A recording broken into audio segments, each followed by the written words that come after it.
Let me get. All right, welcome to our Alumni Roundtable with Brad Williams. Brad is a Carolina Scholar alum who is joining us tonight to give us an overview and his insight on budgeting. But Brad will also introduce himself and give you a little bit of detail into his journey from undergraduate into certified financial planner. And so with that, I'm going to turn it over to Brad. All right, y'all. Sounds good. Well, thanks everybody for joining. It's truly an honor to get to do something to be involved with the Honors College again. As Jen said, my name is Brad Williams. I am a financial planner with Highlands Wealth Group up in Greer, South Carolina. I'm a 2011 graduate of the Honors College. I was a Carolina Scholar and majored in finance and management with concentrations in investments and entrepreneurship. So as a financial planner and business owner, I'm happy to say that I have truly put my degree to work. So thank you for that, University of South Carolina and the Honors College. At Carolina, I was heavily involved in the Residence Hall Association, and I worked more than 2 years for a team of financial advisors at Morgan Stanley right downtown. My wife is also an Honors College graduate. Her name is Jenny. She was a McNair Scholar and majored in broadcast journalism. She's currently the 6 o'clock producer for WYFF News 4 here in Greenville. That's our NBC affiliate, and I'm happy to say it is the most watched local newscast and highest rated in the state. Congratulations to my wife.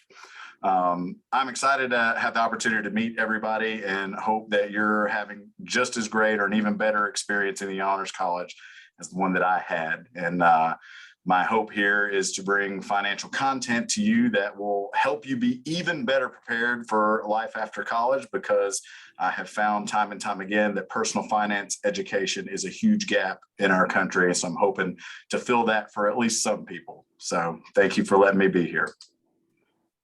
Awesome. So if we will just have each student go ahead and give us a little introduction. I'm just going to look at my screen and we'll start with Isha. Hi, everyone. My name is Isha Gurav. I'm a sophomore in the Honors College, and I'm from Greenville, South Carolina, which is pretty close to Greer. I am a BARSC-MD major, and BARSC-MD is basically, it's a direct med school program with the School of Medicine in Columbia. So basically, I'm doing 3 years of undergrad, and then in my 4th year of undergrad, I'll be attending the School of Medicine in Columbia. And I just joined tonight because I wanted to hear more about finance and budgeting is always on our minds, I guess, and it's pretty important. So I'm happy to be here, and I look forward to hearing your advice.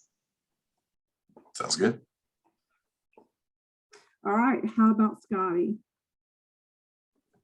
All right, well, hi, I'm Scotty. I'm also a sophomore Carolina Scholar. I'm majoring in history and political science with a minor in mass communications. I'm joining kind of similar to what you said. I never got any kind of personal finance education in high school, and not really able to fit any in a college course. So I'm really excited to get some more practical information that I feel like I kind of missed out on. So excited to hear your advice. Great. How about Emma? Okay. You guys hear me okay? Yeah. Good. Okay, perfect. So I'm Emma. I'm a senior, so the impending doom of adult life is nearing every week.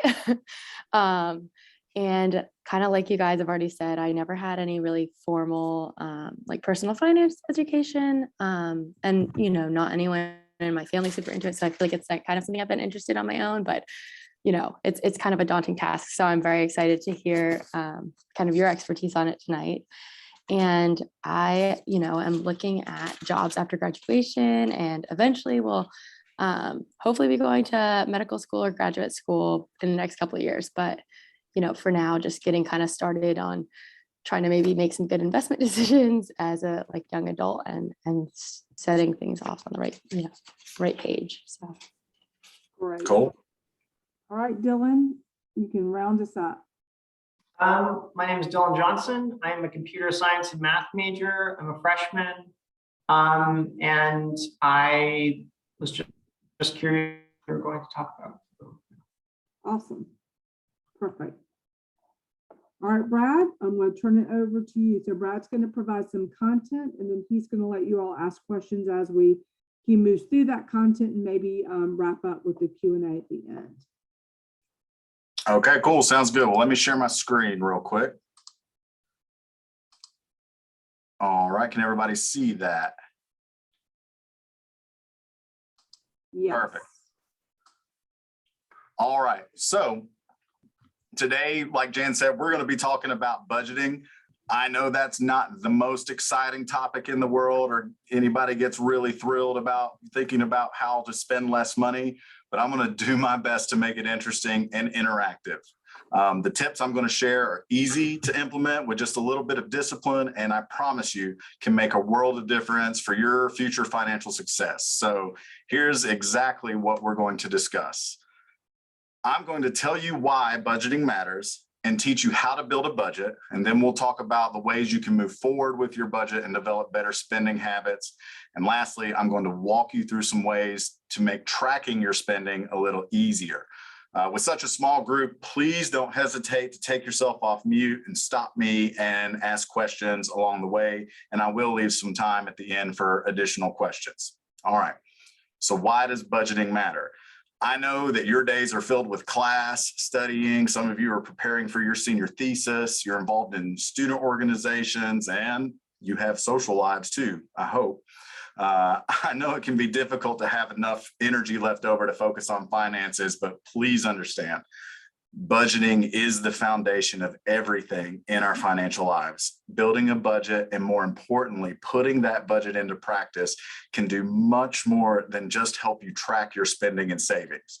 Your budget could be the difference in whether or not you reach your financial goals. Goals like buying a home or paying for an education. That could be your graduate school. That could be the education of a future spouse or future child. You know, it can be an interest in starting a business, or if you like to travel and want to see the world, or maybe one day you'd like to eventually not have to work and move on into retirement. We're going to discuss steps that help you build a budget that works for your life so you can focus on pursuing your goals. So there are 6 steps to this process.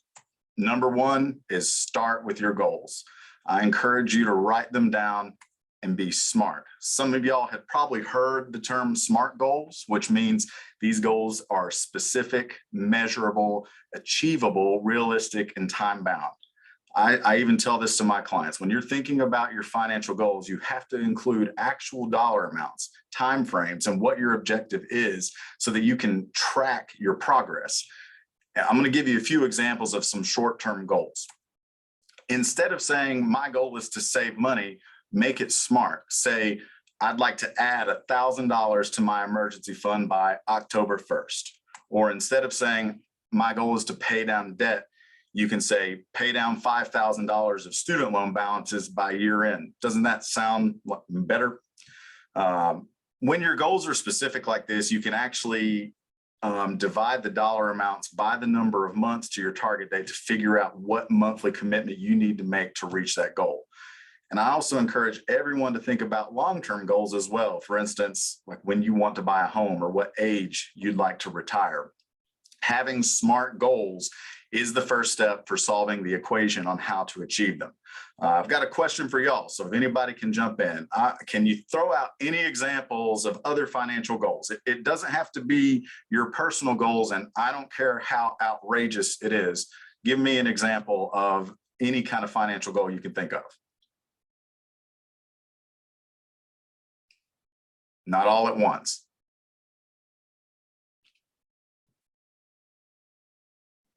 Here's a goal kind of specific to students, saying that you want to graduate with like a certain amount, so like $5,000 and like some kind of emergency fallback by the time that you graduate.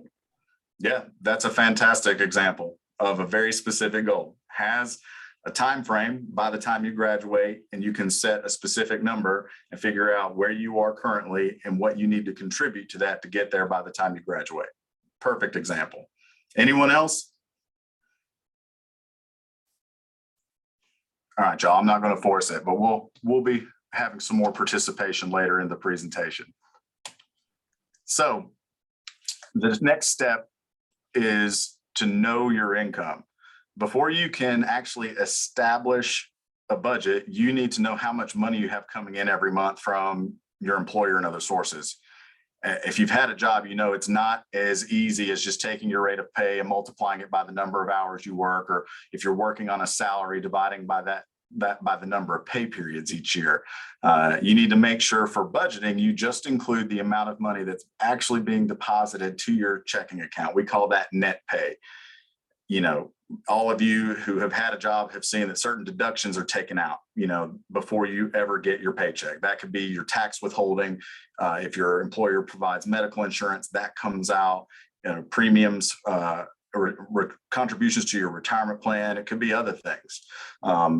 I always like to tell people that, you know, if you've not seen it, the internet is filled with countless videos of people getting their first paychecks only to realize that the amount they received is nowhere close to what they thought they were going to get. And their reactions are pretty hilarious, but also kind of sad. So don't be that person. Most employers have paycheck calculators available for you to use, and there's plenty of online resources available that can help you predict what your net pay will actually be. And in the presentation, I've included a link to one that we'll send you guys after the fact so that you can have that as a resource in the future. All right. Now we're on to step 3, which is to know exactly how much money you're spending every month. So when figuring this out, I always tell people, be sure to cover the basics. That's like groceries, your rent or a mortgage payment, all debt payments. That could be student loans, it could be a car loan, it could be credit card payments. Know what you're spending on your cell phone, cable, internet, streaming services, entertainment, what it's costing you for gas every month. And I tell people to also remember, because people forget this often, is to include occasional expenses, things like doctor's visits or car insurance. That's things that you might only be billed for once or twice a year. You all probably received a spreadsheet, or you will receive a spreadsheet from Jan that I created that will help you think about all the things that you're currently spending money on, which could be a good tool in creating a budget. I recommend that you look through all old bank and credit card statements for the past 12 months and get a realistic picture of what you're spending. And later in this presentation, I'm going to cover some additional tools that will help you track your spending going forward. All right, step 4. Now we're actually going to create a realistic budget. So to make your first attempt at doing this, I say start with your monthly income. Remember, that's net pay. That's exactly what's going into your checking account. And then subtract the monthly expenses you calculated in step 3, and also the monthly commitments you've made to your goals from step 1. As you can see in this example, there's money left over. We call that a surplus, and we like a surplus. That's a really good thing. If the balance is positive, you've created a budget that works well for your current lifestyle. But if the balance is negative, don't freak out. You just have some more work to do, and that leads us to step 5. So what we're going to do in step 5 is we're going to revisit goals and expenses. It's something you may have to do on a monthly basis in the beginning, and then less often over time as you get more comfortable working with your budget. I tend to do this probably every 3 to 6 months, just depending on how I monitor my budget. If your initial budget came out negative, rework the numbers and try again. Prioritize.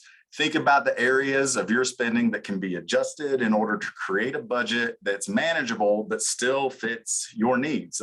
You can revisit expenses and decide what items absolutely have to be in there, but more importantly, think about which items you can do without or less of. This may also be an occasion where you need to think realistically about changing the amount of time or money needed to meet your goals. And lastly, if you still can't find a way to make your budget work, you then need to either find a way to increase your income or maybe make some difficult choices about your lifestyle. And that could be something like, maybe I bought too expensive of a car and I need to sell that and get something more affordable. You know, maybe I'm spending way too much on entertainment. You know, there could be a number of different things from a lifestyle standpoint that you could adjust to make your budget work. And lastly, step 6 is to stay connected with your budget. It's not a once and done exercise. And the only certainty in life that I've ever seen is that your circumstances will change as time goes on. And one way I tell people to stay connected to the process is check out americasaves.org. It's a great site. It features a lot of money saving ideas and other tips on setting financial goals and making a plan to achieve them. All right. So where do we go from here? When it comes to developing a budget, it's all about doing some simple things to build momentum. So we're going to take a look at 4 ways you can get moving on your budget and gain some confidence right out of the gate. First, let's talk about the importance of having an emergency fund. Scotty mentioned making that a goal earlier of saving enough money into maybe an emergency fund by graduation. Probably all of you or some of you have had the experience of a car breaking down, or maybe your laptop stopped working, or you dropped your phone into a lake. I can honestly say that I've done all those things, and some of them more than once, and I certainly didn't expect them to happen, and they were certainly expensive to resolve. So one of the most important aspects of budgeting is to have an emergency fund to help when life throws you a curveball like that. So what's that look like? I always say a good rule of thumb is to save 3 to 6 months of your living expenses. 6 months if you're living on a single income, and 3 months if you're sharing expenses with someone who has roughly an equivalent income to yours. If you're married or you're in a relationship where one partner makes a lot more money than the other, then I still say 6 months is a good rule of thumb for that emergency fund. Keep these funds separate from your checking account, but in an account that you can access easily. Try to find what's called a money market savings account that actually earns some interest. It might not be a lot, but earning something is better than nothing. And this money should not be invested in the stock market. Emergency fund money should not be invested. It should be accessible to you at all times. Appropriate times to actually use your emergency funds are when you're suddenly unable to work, either through a job loss or an illness or disability. If you have to make repairs to a major asset like your house or your car, or if there's unexpected medical bills, anything that is an unexpected expense related to an essential need that your normal monthly cash flow won't cover is a candidate for rating the emergency fund. So before we go on to the next way to move forward, I want to talk about the reality of people and their emergency funds. So I've got a question for y'all. What percentage of Americans do you think have at least 6 months of living expenses in an emergency fund? Give me some guesses. 5. Okay, about 5%. Anybody else? Anybody think it's more? I was going to guess 10%, but honestly, 5% might be highballing it the more I think about it. Yeah. Well, this might actually surprise you. About 29% of Americans say that they have 6 or more months of living expenses set aside, which is good. Then another 18% is in that 3 to 5 month range. But that still means that more than 50% of Americans do not have enough savings in an emergency fund. So what would they do in case of an emergency? This is a situation where even the most responsible spenders can get themselves into trouble by overusing credit cards or actually ending up having to sell their assets to fund the emergency. It's a situation you never want to find yourself in, which is exactly why I recommend funding an emergency fund as a top priority financial goal. Also, when you're working, sometimes your employer might provide you disability insurance that could be short-term or long-term. You can also purchase that privately, but most disability insurance policies don't actually start paying you until the 120th day after your disability began. So hence probably a 3 to 6 month emergency fund to weather a situation where you were suddenly unable to work. So this is rhetorical, but I just want you guys to think about whether or not you have an emergency fund set aside at all, and whether or not you even know exactly how many months of your expenses that would cover. Just an activity for you guys to think about if you make a budget later. Next, so the next way to move forward is always pay yourself first. In addition to building an emergency fund, the next way to what I always like to tell people to do is think about making contributions to a retirement savings account. That could be a plan offered through your employer, or it could be an individual retirement account, which we also call an IRA. And we're going to take a deeper look at the different types of retirement accounts in the presentation next month. So I hope you guys will join again and invite some of your friends to check into that also, because that's going to be particularly relevant when you guys get your first jobs out of college and no one that at your employer is going to tell you what you need to do. So that will be super helpful. I tell my clients that you have to treat these contributions the way you would treat paying any other bill. You have to do it. It's not optional. It comes off the top every single month before you spend the next dime on anything else that you want. You need to use automatic payroll deductions for your employer plan, or make an automatic monthly transfer from a personal bank account if you're using an IRA.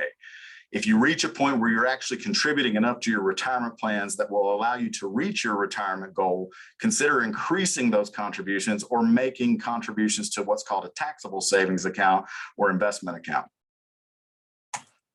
And the third way to move forward is simply to stop eating out so much. If you're living life on a meal plan still, enjoy it while it lasts. Sometimes I still dream about Chicken Finger Wednesdays, because that just doesn't happen in my life anymore. You know, eventually all of you will be responsible for paying your own food, and some of you may already be. And so making decisions on whether to cook at home or go out to eat is going to be important. So how many of you guys eat dinner off campus at least 2 times a week?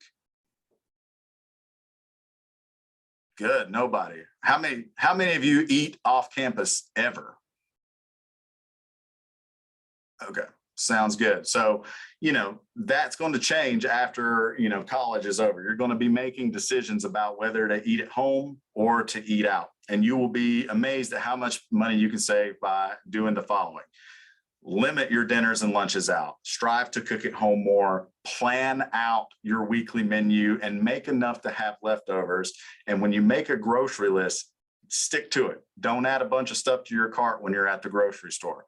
The reality of this is occasionally treating yourself to a night out with friends is totally fine. I don't want you to think that you can't go out to eat and enjoy yourselves and have a good time.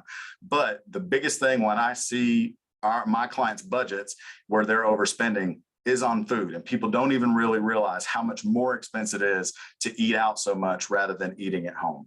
You have to find your ways to enjoy your life, but just be smart about it.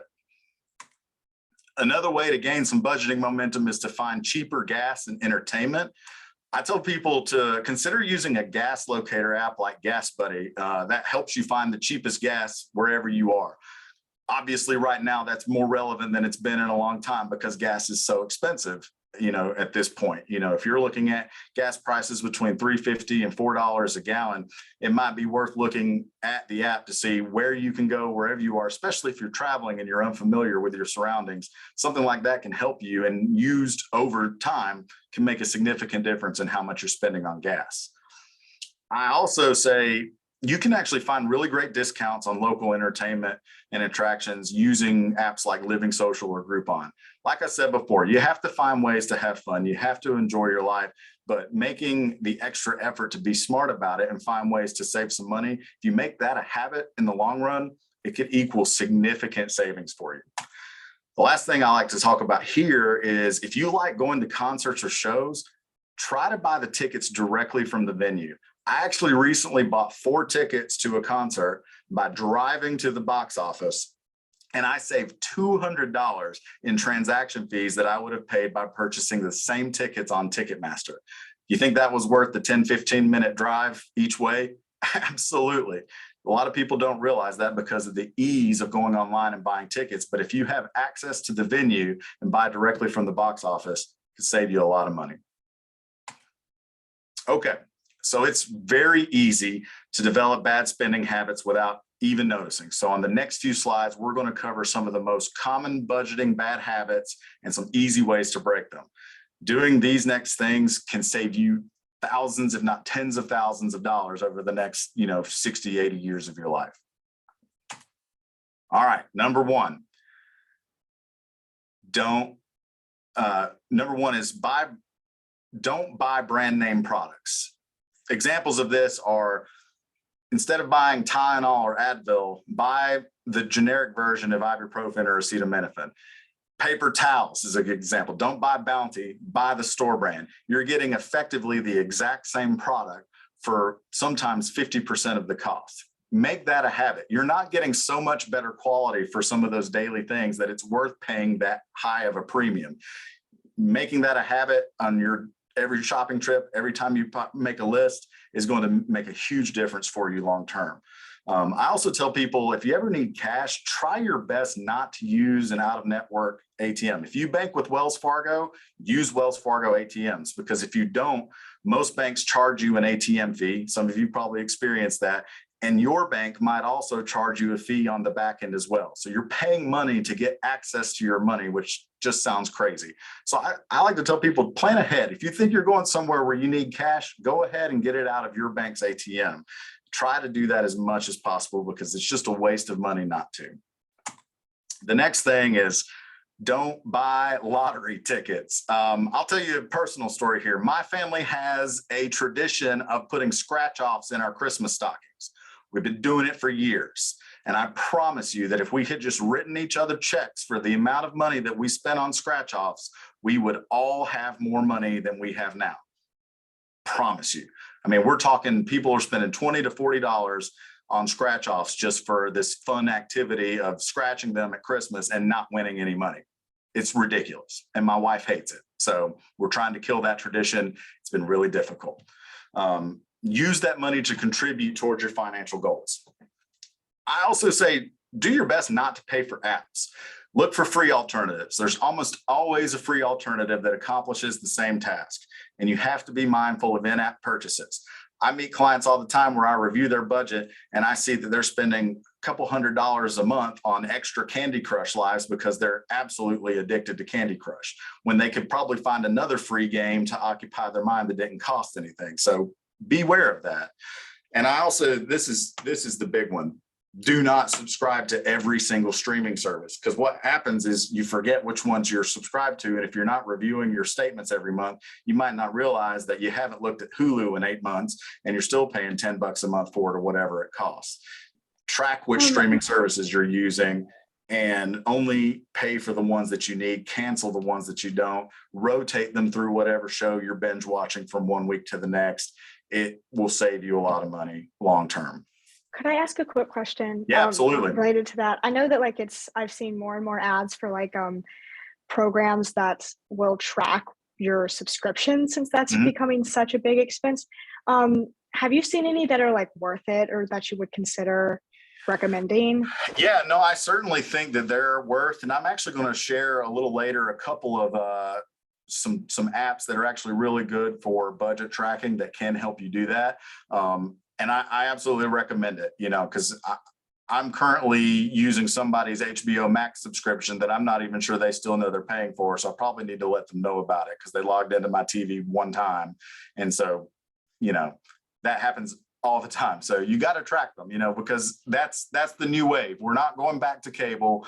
Everybody's making original content. If you're interested in watching a show, you're going to have to subscribe to whatever streaming service has it and rotate them out as you need them. But you have to pay attention. It can be difficult to track. And there are online and phone apps that can help you do that. And I'll share some information about that a few slides from now. All right, the last slide here on better spending habits is don't impulse shop. This is an activity in self-awareness. Some of us don't have this problem, but some of us do. If you know you're the kind of person that is an impulse shopper, whether that be online or if you're at Target and you went there for one thing and you rolled out of there after spending $200, you got to know that about yourself. And if that's you, maybe shop with an accountability buddy. Trade shopping lists with a friend and go to the store, buy their list, they buy your list. You don't buy anything in addition if it's truly that much of a behavioral issue for you.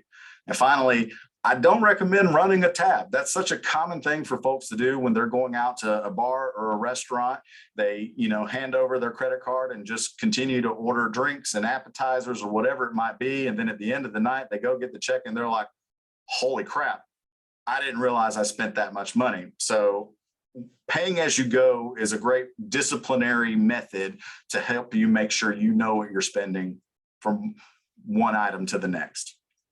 All right, so this is my favorite slide in the whole presentation. We're going to talk about what you actually gain from giving up. So my buddy Drake here has decided that he's giving up his daily coffee runs, and we're going to assume that that's saving him about $500 a year. So what's that going to mean for him in the future?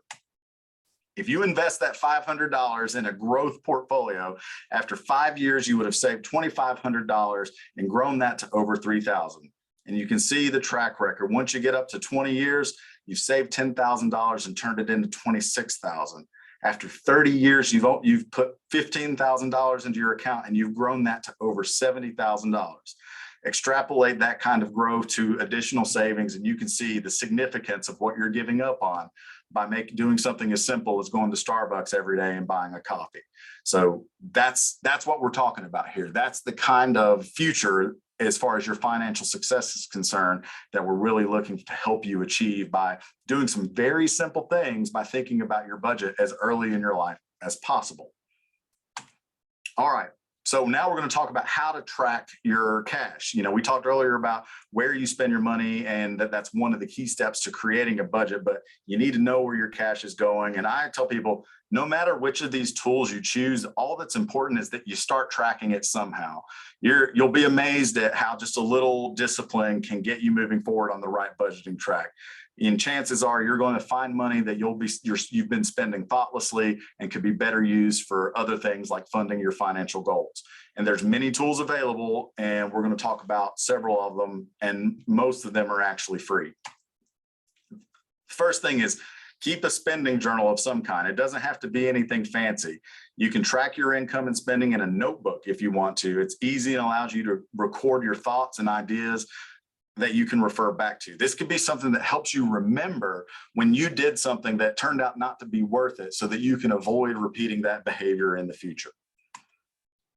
If you don't want to do it by hand, go digital. You can use Microsoft Excel. You can use Google Sheets. That might make more sense for you. Google Sheets has a monthly budget template that you can use and set that up on your laptop, or you can use the app on your phone. And all of that is totally free for you. I actually use Google Sheets myself for my own budgeting purposes and to track other financial characteristics of our situation. And I have that shared with my wife so that both of us can access it at any time to be fully aware of where we are any given day from a financial standpoint. And next, we got to wonder, if you don't want to do it by hand or make your own spreadsheet, get an app. And so these are some of the tools that, I was referencing earlier. So there's 4 here: Pocket Guard, YNAB, Wally, and Good Budget. All of these are really good apps to help you track your spending. They all give you the ability to go on there and put your online banking information for your checking and savings accounts, for your credit cards, so that all that information, if you have multiple providers, can be aggregated in one place and will track your expenses and show you where your money is going, so that you can see how many subscription services you're paying for, how much money you're paying on food every month, how much money you're paying on gas every month. That way you really have a simple place to aggregate all that information and really know what you're doing. So you guys are going to get this information after the presentation, so you'll see and be able to go do some research on these to pick one that might work for you if you're interested in using one. I just had a quick question on this. Yeah. Because I've heard a number of people mention the Mint app, and I didn't know if you'd had any experience with it, or I know I'd heard it a couple of times, but yeah, Mint does the same thing. It's really good. There's some functionalities in there that you may have to pay for, but it does exactly the same thing. It aggregates all of your financial information together and gives you the ability to track your spending. And honestly, depending on who you bank with, some banks actually have similar tools inside their online banking programs. The only problem is you might not be able to link something from another company, like if you have a credit card with a different financial institution using that, whereas these and Mint.com have the ability to aggregate from multiple financial, institutions you may be using for your student loans, for your credit cards, for your bank accounts, for investment accounts. And when you start contributing to a 401k plan with an employer, you usually can link all that to the same place. But yeah, Mint.com is certainly worth looking at too. Thank you. Yeah, no problem. All right. So to wrap up, guys, I want you to understand that as you get better with budgeting, you're going to find you have more money to invest and for paying off debts. But how do you know if your efforts are actually paying off? I like to tell people that tracking your net worth is a good way to gauge your current financial health and your progress over time. So to calculate your net worth, simply take the value of what you currently own, which is the left side of the screen, those are your assets, and subtract what you currently owe, the right side of the screen, which are your debts. And think of it as a snapshot that shows where you are financially at a given time. I actually use the same Google Sheet that I do my budgeting on to track my net worth. I update it every single month so that I can tell you from right now to probably 6-8 years ago how my net worth has grown and declined based on my spending habits and the performance of the investment markets, so that I know how I'm doing each month. And if something's not looking right, I can make adjustments to either my spending or my investment strategy to make sure that I stay on track. It's a wonderful tool to continue to do that. As you see the example here, this person ends up with a positive net worth. It is possible to have a negative net worth. That means having more debt than you have assets. And that's not uncommon for folks right out of college with student loans who haven't bought a house yet and things like that. So if you're tracking your net worth and it's a negative number, don't worry about that so much. Just focus on the behaviors that you need to put into place to grow that number over time. All right, y'all. This has been budgeting with Brad Williams of Highlands Wealth Group, former South Carolina Honors College student. My contact information is going to be on this slide. I want you guys to feel free to shoot me emails if you have any additional questions after this meeting, after today. And, I intend to do more of these in the future, particularly one in April on the basics of retirement planning. In the future, we may talk about other topics like investing specifically. And I definitely want your feedback on topics you're interested in so we can consider doing those as well. So that being said, if there's any additional questions or you want me to go back to any slides to talk about anything in more detail, I have time to do that now. Awesome, Brad. All right, students, thoughts, questions for Brad?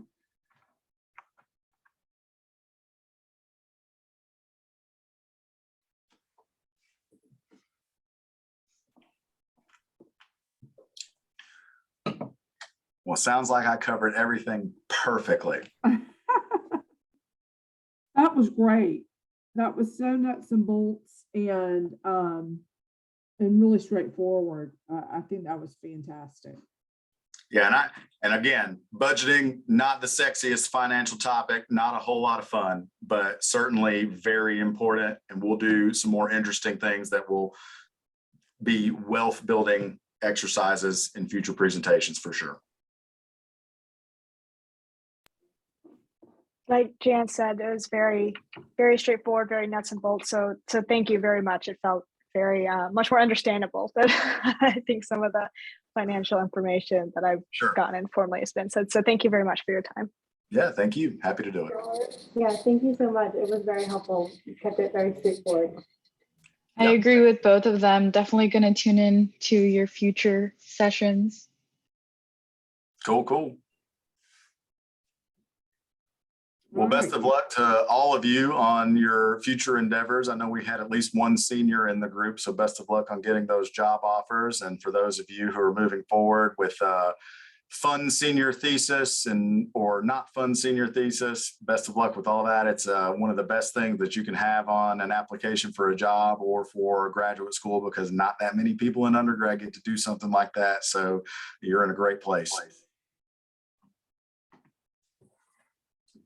All right. I'm going to stop the recording.